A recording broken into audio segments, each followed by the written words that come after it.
how did you start playing with Glen Moore? I met Glenn as a member of a class he was teaching at Portland State, I believe in 2003, called Lectures in Courage, which was kind of an all-comers class of about 50 people teaching free improvisation.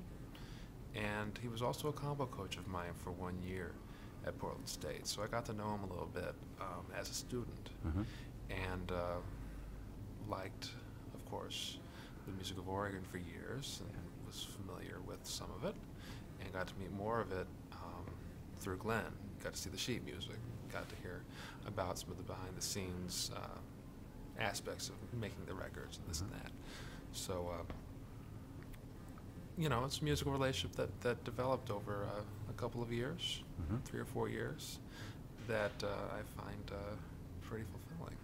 Was there one moment in time where it changed from student to collaborator? I'm sure there was, but I'm not sure of where I could pinpoint that for you right now.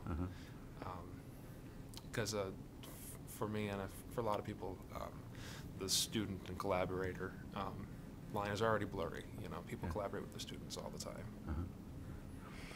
You were part of that band that played the music of Oregon.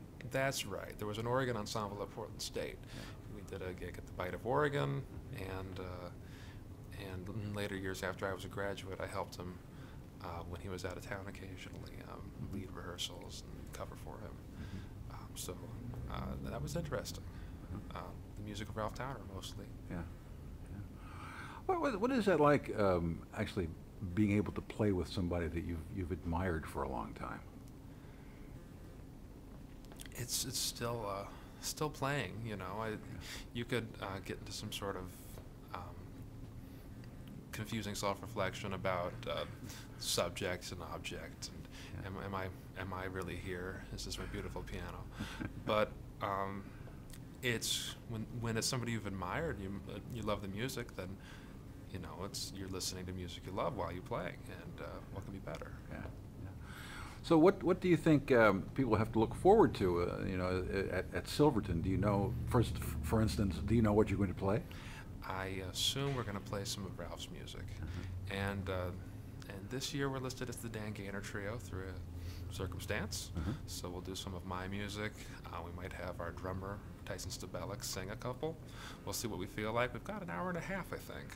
So on our stage, you'll hear some music, you'll hear some improvisation, you know, some jazz, some of the modern things that have happened over the past 40 years beyond jazz. It'll be interesting.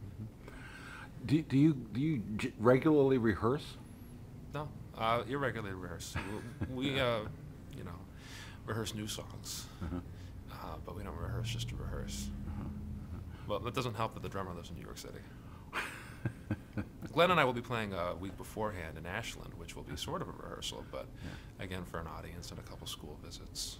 So that'll be more preparation than we need. Are you writing? Do you will you do any of your own music in this? I may do some. I have some songs I've written. I have performed them in front of humans, but I haven't really done much of that. You know, the people I like to play with, I like to compensate fairly, and it's always kind of a juggling act being a leader. I haven't really stepped into it with both feet. Can you categorize your own music in any way? It's a lot like my piano playing. I am influenced by the same things when I'm a writer. So jazz music, modern classical composition, soul music, folk music, you know, a lot of things. What is it that is preventing you from really stepping out and being a leader? You know, nothing in particular. Yeah. Doors don't open themselves. Sometimes they do, sometimes they don't.